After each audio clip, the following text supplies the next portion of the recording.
A couple of years ago, I started learning about mushrooms, in particular how to identify edible ones that I could take home and eat. I wouldn't say mushrooms are my favourite food to eat, but when I started going out and foraging for them, I became addicted to the process of looking for mushrooms. Years of my life went by without even noticing these fruiting bodies that appear every autumn, but when I started actually learning a bit more about them, I couldn't stop seeing them. They're literally everywhere. They appear in pretty much every shape and colour imaginable, and my mind is often blown by the surreal formations that fungi produce. I wanted to learn more, so I got myself some books on mushroom identification, but seeing as there's some 15,000 species of mushroom here in the UK, as you can imagine, it was quite hard to know where to start. I realised there were a number of more common mushrooms that foragers look for, and so that helped narrow things down. I sort of tried to learn maybe 5 or so different species, but I tried to learn them quite well, because mushroom ID is something that you want to be 100% sure on. And over the past couple of years of foraging, I've managed to find a few different spots near where I live where I'm often quite confident of finding these particular species.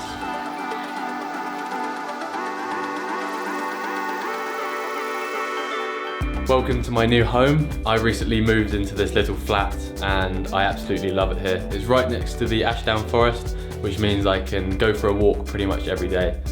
Yeah, it's a pretty beautiful area.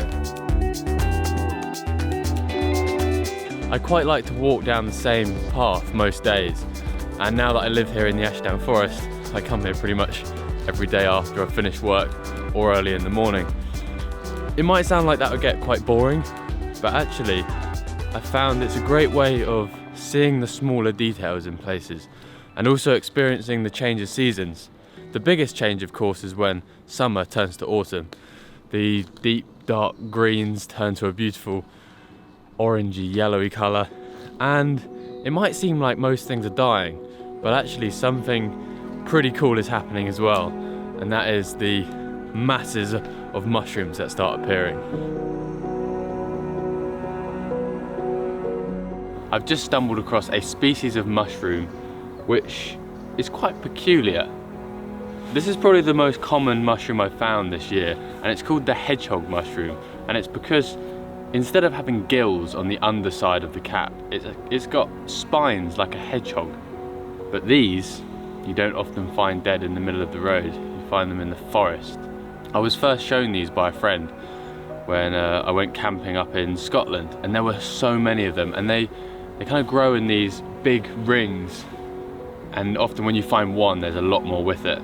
These are also the species of mushroom that I found in a recent video where myself and my brother Carl had a foraging and cooking competition, and I cooked these up for the pro chef Daniel Clifford. Pretty cool find, and like I say, there've just been so many of them around where I live. This one doesn't look too bad condition. It's a bit younger. They're funny looking shape, aren't they? They're sort of not your standard round mushroom, they're very irregular. These particular hedgehog mushrooms are hanging around birch trees, but I have also found them up in Scotland around pine trees, and also down in the valley around beech trees, so it seems like they are not too fussy. Learning about fungi and mushrooms has also led me on to becoming more interested in lots of other things as well, such as the wildlife that I see. If I see a bird or a deer, I want to know what species it is. And I've also realised the importance of learning about trees as well. Now that might sound a bit odd, but actually fungi and plants, such as all these trees behind me, have a mutually beneficial relationship where the trees produce sugars through photosynthesis and give some of those sugars to the fungi, and the fungi dig deeper into the ground, pull up more nutrients, and give some of those nutrients to the trees.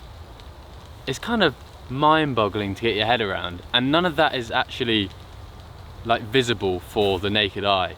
This means something quite interesting for a forager like me.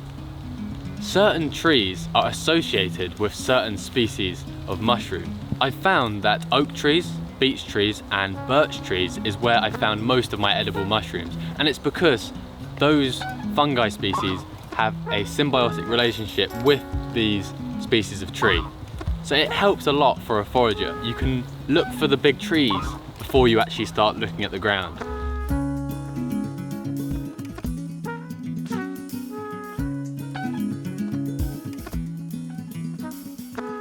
When I first found these mushrooms, I thought I was seeing things. I never thought there was a mushroom of this colour.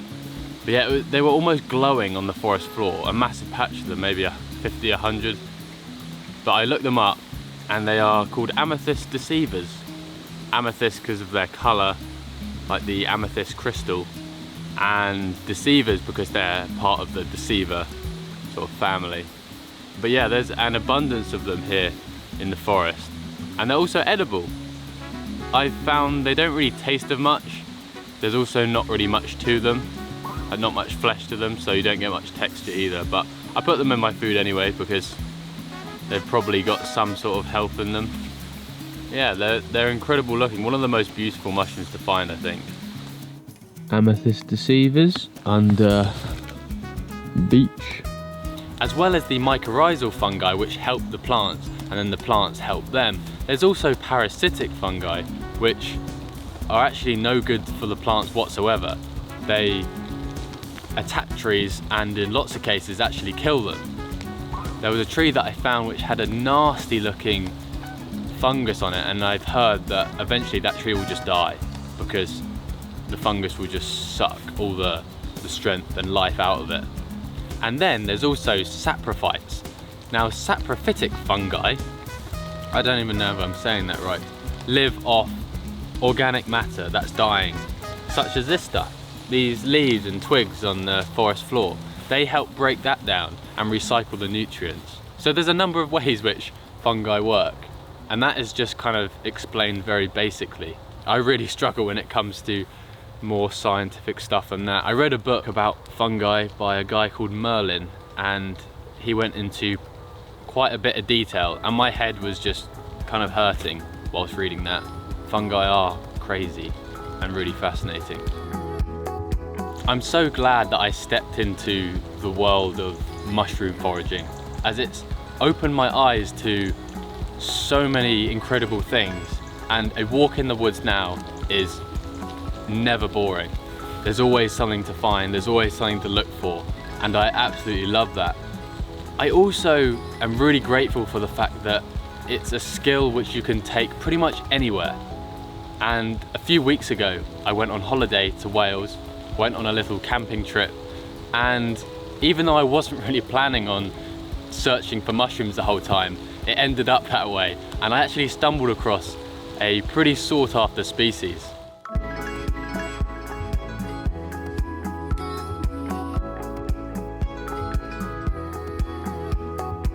If you're like me and you're obsessed with looking for mushrooms, you just can't help it. And I've just been scanning the forest floor, and especially through this beech wood, there's often a lot of mushrooms around beech trees, so I had a good look and I found what I thought at first was just one of these mushrooms called, I'll pick one up, horn of plenty. The horn kind of is because they're hollow and you can kind of blow through them. They kind of look like a horn. And the plenty is because normally you find them in plentiful masses. So when I spotted the first one, I thought, I'm gonna have a little closer look. And then I realized there were thousands of these mushrooms covering the forest floor. I'm looking around me and they are everywhere. It's ridiculous because these are kind of black, browny mushrooms, so they're not very easy to spot. And these are actually prized by top chefs. Anyway, I'm pretty excited about that. Only ever found them once before in my life.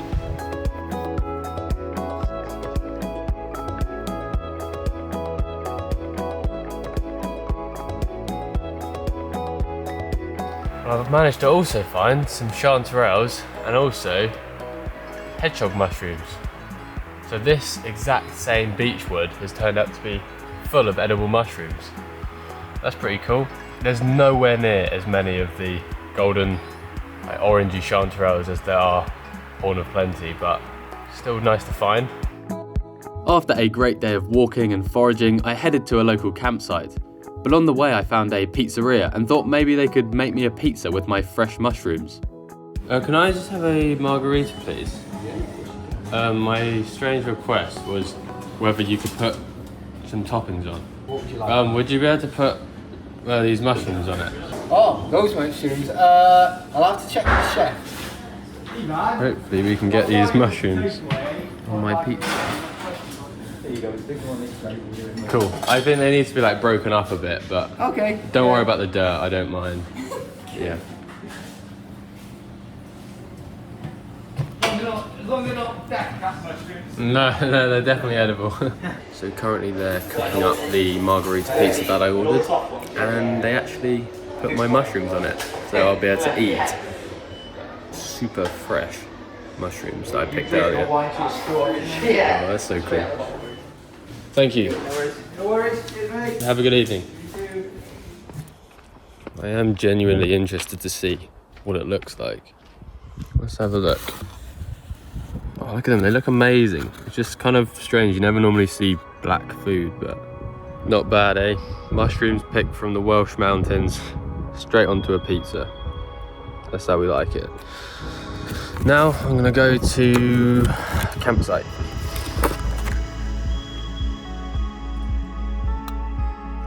Raspberry cider.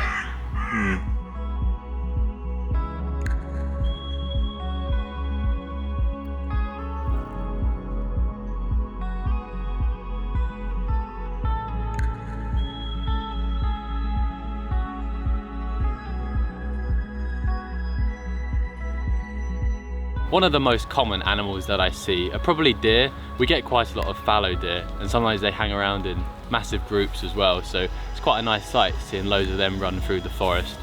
When I'm out in the fields, you often see the kestrel, which has an incredible skill of hovering, and you always know it's a kestrel because it's just hovering there on the spot, and that is a pretty cool sight. I love watching them. If I'm out walking early in the morning or quite late in the evening, I occasionally also see badgers.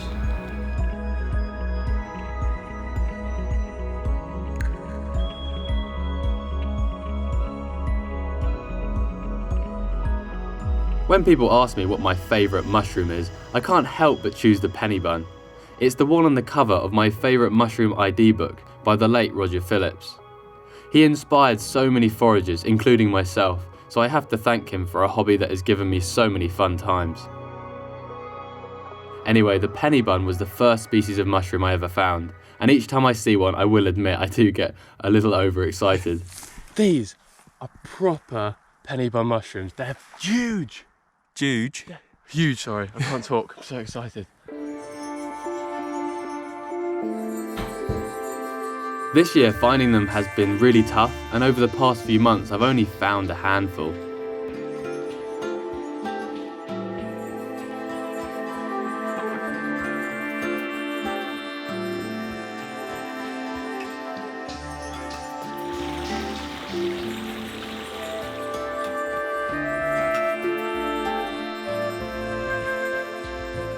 These characterful looking mushrooms resemble a crusty bread roll and actually have paws instead of gills where they release their spores from. Unfortunately though, lots of other animals like eating them too, so finding an untouched one can be quite tricky. It's been quite a tough morning. I've only found 2 penny bun mushrooms. I was hoping to find quite a few more than that. There were a number of others which have been completely eaten away by other insects and bugs, so I left them there. But it's quite interesting because I've just left the deciduous forest of birch trees and beech trees and entered, I'm now under a pine forest. I've noticed thousands of another species of edible mushroom lining the forest floor, and these are called winter chanterelles. I first found them last year, probably November, December time. As the name suggests, they're normally found more into winter than autumn, but these are earlier than last year, and there's quite a lot of them. They can very easily go unnoticed because they're quite a dark, like sort of brownish colour. They blend into the bracken very well and all the dead leaves on the floor. These two here are both winter chanterelle mushrooms, but this one is younger and this one on the right is a lot older, and you can see the cap is still kind of curled round on this one, hasn't opened out yet. Then this one, the older one, has properly folded out and will be releasing lots of spores, I guess. But yeah, it's interesting how the same mushroom at different stages can look very different. After a day of foraging, another challenge begins as I attempt to make some food which tastes good. Now, I'm not a very good cook, but I try my best, and over the course of the mushroom season, I've made a variety of meals. Just preparing my dinner today, and it's pretty self-sufficient. I'm gonna make a creamy mushroom pasta sauce. I've got garlic and shallots that I grew in the garden this year. I've got mushrooms that I obviously foraged today, and I've also got a pheasant breast, which sadly the pheasant got hit on the road outside my house, so I picked it up and butchered it. And it's gonna be my dinner today. Let's get cooking.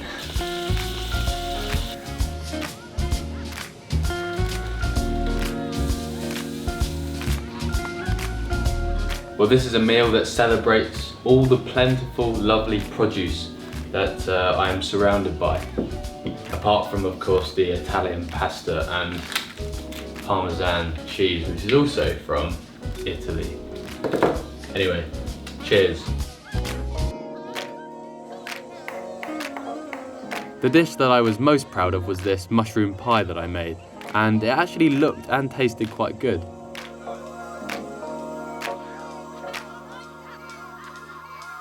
Sometimes when there's an abundance of mushrooms, you can actually preserve them. I like to do this by drying them out in this cheap food dehydrator that I got. The mushrooms are placed inside and left overnight or until they are completely dry. They can then be put into jars and kept for a long time. When they are to be used, you can simply add hot water to rehydrate them. I also like drying mushrooms in my house as it lets off an incredible mushroomy smell that fills the kitchen. Roasted partridge. Oh, look how cute it is. It's so small. It's like a chicken, but smaller. And then over here, I've got my mushroom, bacon, chorizo, and cabbage. And then here, I've made a gravy.